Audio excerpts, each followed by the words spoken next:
This is Cal.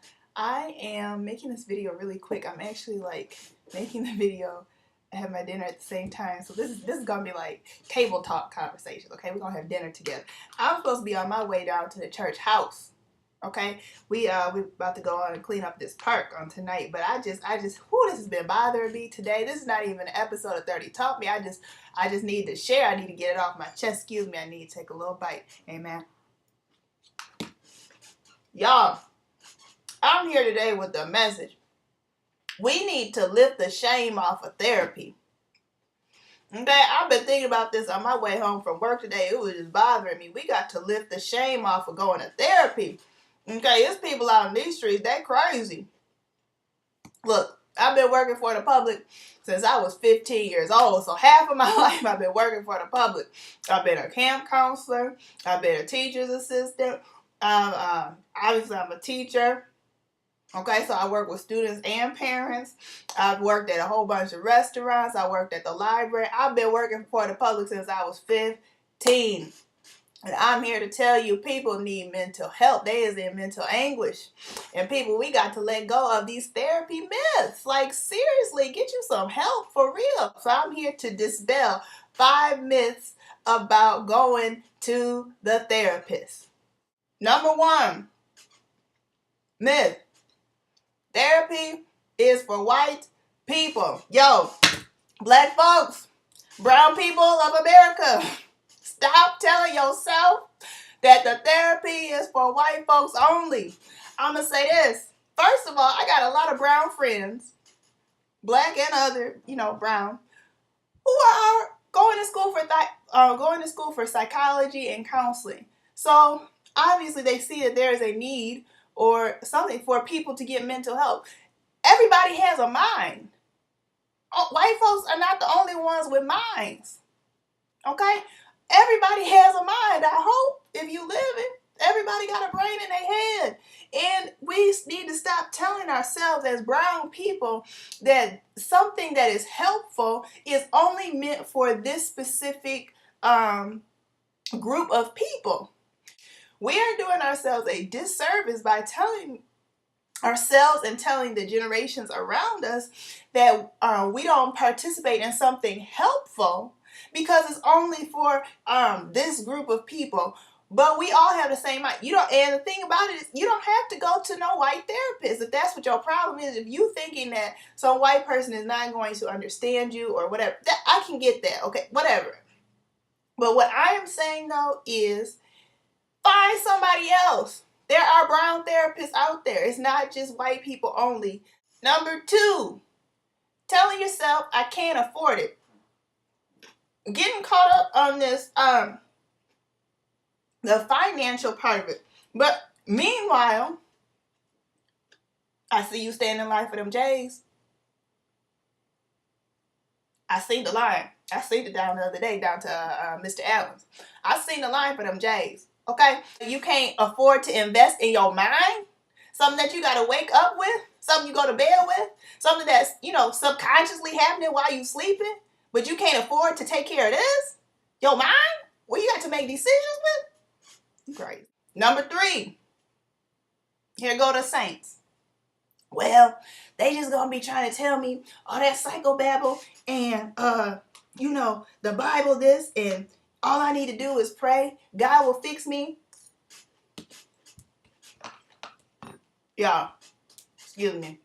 Y'all, I'm going to say this. I've been saved since I was 5. I've been in church all my life. ALL, the whole time. Let me see, wait a minute. I think I did leave maybe about 3 months one time. But all my life, though, for the most part, I've been in the church. Okay? And do I believe in the power of prayer? Yes. Have I seen miracles happen? Yes. Have I seen people get delivered for real through prayer and through altar work and through time of consecration and meditating on the word and the scriptures? Yes, I have. So I'm not negating that at all, especially if that's something that happened to you. I'm glad for you. I celebrate you. Seriously, I do. But at the same time, we talk all the time about the supernatural. supernatural. We talk about that all the time, and Creflo Dollar is famous for saying you take the super and you apply it to the natural. You put the two things together. So if you are a Christian, or if you are of some person of another faith and you're thinking that, well, I don't want to go to the therapist because they're going to try and negate my beliefs, then you need to go on and find either a therapist that is of your same denomination or your belief. A lot of times you will have in spiritual communities, especially I know as a Christian, I can't really speak about other faiths, but I know as a Christian, you can go on down to the church and ask your pastor or someone on the ministerial staff for, guidance sessions. Not necessarily, they won't always be licensed counselors, but for guidance sessions. You can also, I know that there are these life coaches or whatever. There's too many options out there for people to say, well, I don't, to be thinking that a therapist is going to be confined to one certain kind of person.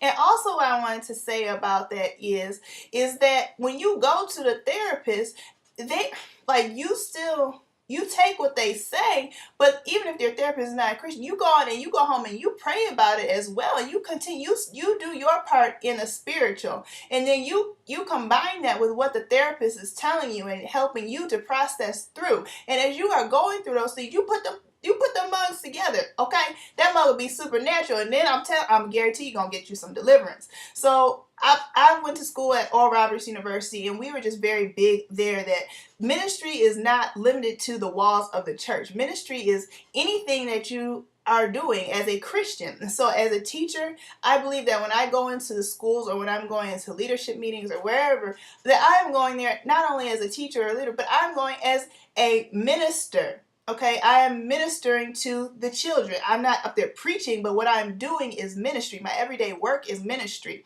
So even someone who is a psychologist and they are a Christian, their job is ministry. They are ministering and delivering minds as they are talking to you. So don't think that just because you are going to the therapist that they're going to, all of a sudden you're going to be crazy, like the, what's that boy name? What's his name? Freud or something. No.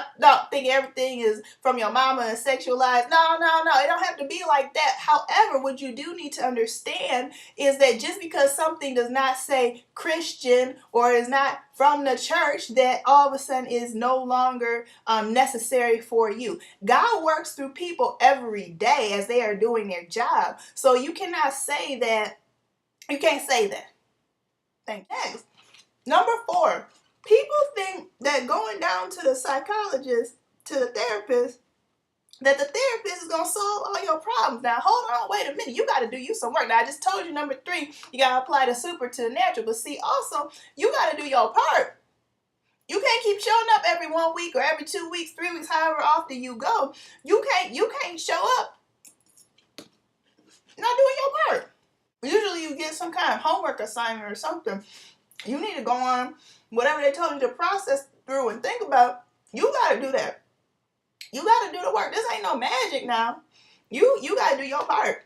They ain't not going to solve everything. And then number 5, and this seems like the biggest lie. People always on some, I don't want you telling all our business.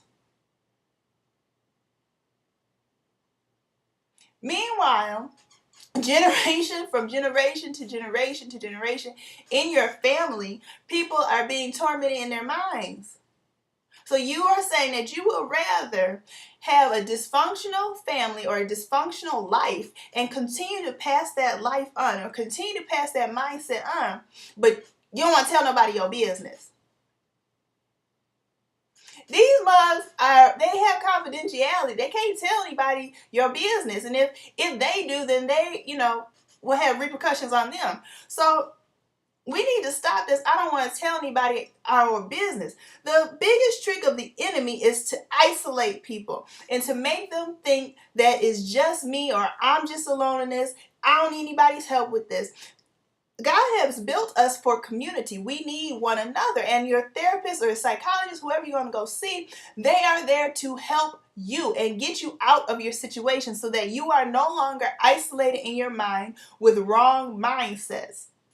So all this, I'm not telling anybody our business. The Bible says that the things that are done in the secret need to be exposed by the light. If there's something hidden inside of you that's wrong, it needs to be exposed in order for it to become better. If you continue to hide it or continue to have these wrong mindsets or whatever in secrecy, then it will never get fixed because it was never exposed. Exposing yourself and exposing things is painful. There is pain in the therapy, but sometimes you need to go on and you need to get your holler on. Okay, you need to get your boo-hoo on. Go on down to the therapist. Let it out. Get healed. Okay, and once you get past the hard part, it becomes easier and you will become healthier for that. Oh Lord, I just need to let that out. It's been bothering me for the past few hours. I'm trying to tell y'all, people, just go on down to the therapist, please.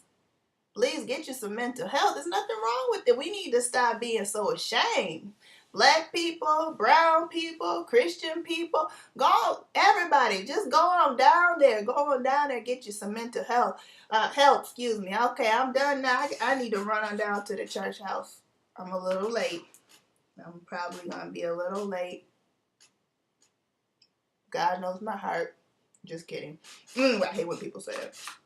Anyway, I'm going to run down to the church house. Make sure you tune in next week to 30 Taught Me. Amen. If you haven't watched past episodes, go on and watch them. They bless you. Thank y'all for letting me eat dinner with you. Amen. Bye-bye.